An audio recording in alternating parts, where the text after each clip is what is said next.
कि भगवान के चरणों में चढ़े हुए फल काट करके नहीं बांटे जाते।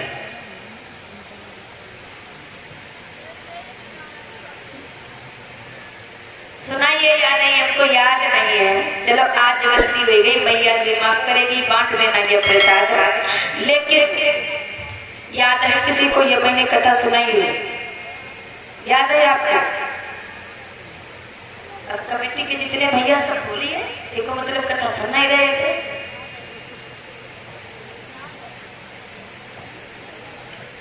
इसीलिए कहते हैं कि जब किसी के, चलो ठीक कथा में नहीं आए हो यहाँ कथा सुनने, तो जब कभी साथ में बैठो तो दुनियादारी की बातें छोड़ करके भगवान की चर्चा करो, कछु ज्ञान की चर्चा करो,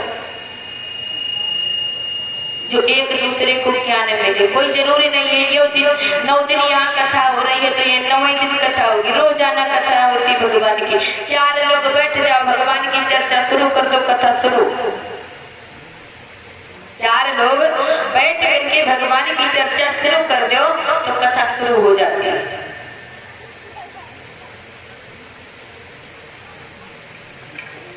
ये भगवान के चरणों में चढ़े हुए जो फल होते काट करके क्यों नहीं बांटे जाते? आज फिर मैं दोबारा सभी भक्तों को बता रही हूँ, ध्यान पूर्वक सुनो।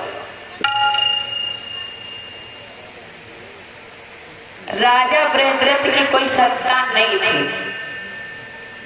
और उनकी 2 रानियां थी। तो राजा बृहद्रथ को संत भगवंत से एक फल मिला, क्योंकि एक ही फल दिया था संत जी ने। कहने लगे जाओ ये फल ले जाओ, अपनी रानी को खिलाई दियो और तासो संतान की प्राप्ति हुई। अब राजा वो फल ले करके आए, फल एक है, रानी 2 है। फल एक है, रानी 2 है। तो राजा ने सोचा कि ये फल मैं किस रानी को दे दूं और किससे कपट करूंगा? मैं तो किसी से कपट नहीं करूंगा। तो वो फल आधा आधा काट लिया और आधा आधा फल काट करके एक एक भाग दोनों रानियों को, आधा आधा फल दोनों रानियों को दे दिया। तो संत भगवंत की कृपा से संतान ने जन्म तो लिया दोनों रानियों से, लेकिन उस संतान का आधा आधा अंग था। उस संतान का आधा आधा अंग था। अब राजा बृहद्रथ डरने लगे, ये तो अनर्थ हो गया, मेरी बहुत बड़ी भूल हो गई। फल तो मिला लेकिन काट करके फल दिया दोनों रानियों को, तो कटा हुआ आधा आधा अंग है दोनों बालकों का। दोनों रानियों से जिस बालक ने जन्म दिया, तो राजा बृहद्रथ ने उस बालक को लिया और लेकर के जंगल में फेंक दिया। दोनों टुकड़ों को जंगल में फेंक दिया। उधर जंगल में एक जरा नाम की राक्षसी रहती थी और उस जरा नाम की राक्षसी ने उन दोनों टुकड़ों को उठा करके मिला दिया। और जब मिला दिया तो वो दोनों एक में मिल गए और रोने लगा। वो बालक रोने लगा, जुड़ गया। उसका क्या नाम पड़ा? जरासंध। जरासंध मतलब जरा नाम की राक्षसी ने जोड़ दिया उसको, तो उसका नाम पड़ा है जरासंध।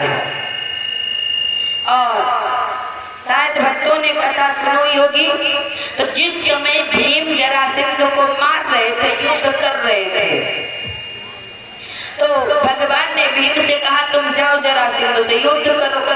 भीम मारते हैं लेकिन जरासंध भी कम नहीं है। जरासंध भीम की हड्डी का सुरमा बना देता है। भीम लौट करके गए, भगवान से कहते हैं प्रभु क्या आपने मुझे मरवाने के लिए भेजा था? उसने तो मेरी हड्डी का सुरमा बना दिया। तो भगवान ने कहने लगे अगर तुम्हें मार रहा था जरासंध तो आप एक बार मेरी ओर तो देख लेते। मैंने आपको लड़ने के लिए भेजा था, एक बार मेरी ओर देख लेते। तो दूसरे दिन फिर से भेजा, कहने लगे जाओ अब की फिर लड़ाई करो और अब मेरी ओर देख लेना जब थकने लगना लड़ाई करते वक्त। तो भीम जब जरासंध को मार रहे थे, जरासंध से युद्ध कर रहे थे, तो भगवान की ओर मुड़ करके देखा, मेरे ठाकुर ने धरती से एक लकड़ी का तिनका उठाया और उसको बीच से आधा आधा खड़ा खड़ा फाड़ दिया और फाड़ करके फेंक दिया। वैसे ही भीम ने जरासंध के एक पैर के ऊपर पैर रखा, दूसरा पैर पकड़ा, बीच से आधा आधा फाड़ दिया, फेंक दिया। लेकिन होता ऐसा है, वो दोनों टुकड़ा फिर आपस में जुड़ गए, फिर युद्ध करने लगा जरासंध। फिर से भीम की हड्डी को सुरमा बनी, शाम हो गए और भगवान से बोले, प्रभु तुम बहुत बड़े छलिया, मुझे मरवाने के लिए भेजते हो, मेरी हड्डी का सुरमा बन गया। भगवान ने बोले, पता है भीम, जो लोग भगवान की ओर यानी मेरी ओर नहीं देखते, उनके हड्डी को सुरमा बना कर। और सही बात है, दुनिया के लोग लोगों की खूब हड्डी को सुरमा बनाते, लेकिन दुनिया के लोग भगवान की ओर नहीं निहारते। दैनी भगवान की दैन, बच्चे भी मारे, बहू भी मारे, घर के लोग पके गरियाए, लेकिन नहीं, उसी में पड़े महाराज मार खा रहे, भगवान को नहीं देखते। अगर भगवान की ओर देख ले, भगवान की सेना में पहुंच जाए तो कछ दुख दूर हो जाए। भगवान कहने लगे, जो मुझे नहीं आता है वो मार ही खाता है, इसलिए जाओ तुम फिर से दूसरे दिन युद्ध करना और मेरी ओर देखना। तो भीम फिर युद्ध करने के लिए गए और जरासंध के पैर के ऊपर पैर रखा, माफ करे, भगवान ने धरती से तिनका उठाया। जब भीम ने भगवान की ओर देखा, मेरे ठाकुर जी ने धरती से लकड़ी का तिनका उठाया और बीच से आधा आधा फाड़ दिया और इधर हाथ का मतलब उल्टे हाथ का सीधे की ओर फेंक दिया और सीधे हाथ का उल्टी ओर फेंक दिया। एक दूसरे की ओर जब फेंक दिया तो कहते हैं वैसा ही भीम ने किया, पैर के ऊपर पैर करके बीच से फाड़ दिया जरासंध को और इधर वाला अंग उधर फेंक दिया, उधर वाला अंग इधर फेंक दिया। वो फिर दोबारा नहीं जुड़ पाया और जरासंध का देहांत हो गया। इसीलिए कहते हैं कि जो भगवान की शरण का फल मिले, भगवान के चरणों का चढ़ा हुआ फल जिसकी किस्मत में होगा उसी को मिलेगा। यहाँ से फल अब कभी भी भविष्य में भगवान के चरणों का या किसी मंदिर के चरणों का फल काट करके कभी मत बांटना।